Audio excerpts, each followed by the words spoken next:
पश्चिम महाराष्ट्र हा भारतीय जनता पक्षाचा बालेकिल्ला आहे. मध्ये मोदीच्या पुनर्निरीक्षणाचा जो कार्यक्रम चालू आहे त्या कार्यक्रमासंदर्भात मतदारसंघाचे सगळे प्रमुख आमदार आणि आमचे लोकसभेचे खासदार या सगळ्यांसोबत माननीय प्रदेशाध्यक्ष मोदयांनी बैठक केलेली आहे. या यादीच्या पुनर्निरीक्षणाच्या कार्यक्रमाचा पहिला टप्पा पूर्ण झालेला आहे. त्याला 7 दिवसाची मुदतवाढ मिळालेली आहे. आता दुसऱ्या टप्प्यामध्ये ही प्रक्रिया आलेली आहे.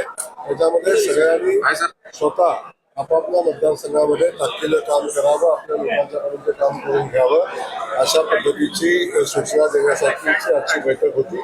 आणि मला वाटतं पश्चिम महाराष्ट्रातले सगळे आमदार, सगळे आमचे BLO आणि सगळे मतदारसंघ प्रमुख या ठिकाणी उपस्थित होते आणि माननीय प्रदेशाध्यक्ष मोदयांनी त्यांना मार्गदर्शन केलेलं आहे.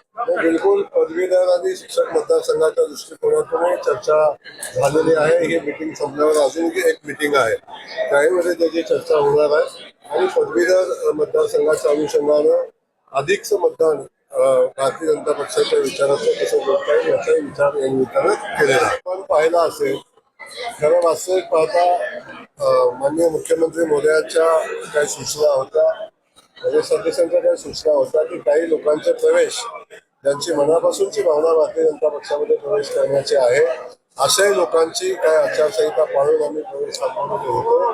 परंतु मला आता सध्या परिस्थिती अशी दिसते की आता येणाऱ्या कालखंडामध्ये भारतीय जनता पक्षामध्ये खूप मोठ्या प्रमाणावर आपण त्याचं पहिलं एक झलक आजच्या प्रवेशाने मिळालेली आहे. कळंब नगरपालिकेचे 10 नगरसेवक की ज्यांनी भारतीय जनता पक्षामध्ये प्रवेश केला. दावा मतदारसंघावर करणं हा प्रत्येक पक्षाचा अधिकार आहे. मतदारसंघ कुणाला सोडावा या संदर्भात महायुतीची आमची समिती असते. त्या समितीमध्ये चर्चा होते, वरिष्ठ त्याच्यावर निर्णय घेत असतात आणि ज्या आमच्या सहकार्याने किंवा ज्या पक्षाला जागा मिळेल तो पक्ष आम्ही एकत्र येऊन निवडणूक आम्ही लढवत असतो. त्या अनुषंगाने ही निवडणूक कशीच लढवली महायुती म्हणूनच लढवली जाईल आणि त्यालाच आमचं प्रथम प्राधान्य राहील.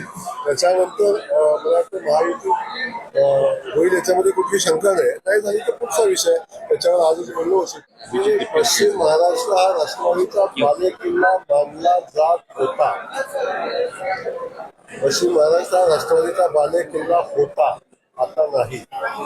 पश्चिम महाराष्ट्र हा भारतीय जनता पक्षाचा बालेकिल्ला आहे. सोलापूर जिल्हा असेल, सातारा जिल्हा असेल, सांगली जिल्हा असेल, आपण पुणे जिल्हा असेल, आपण पाहतो की आता ह्या भारतीय जनता पक्षाचा गड झालेला आपला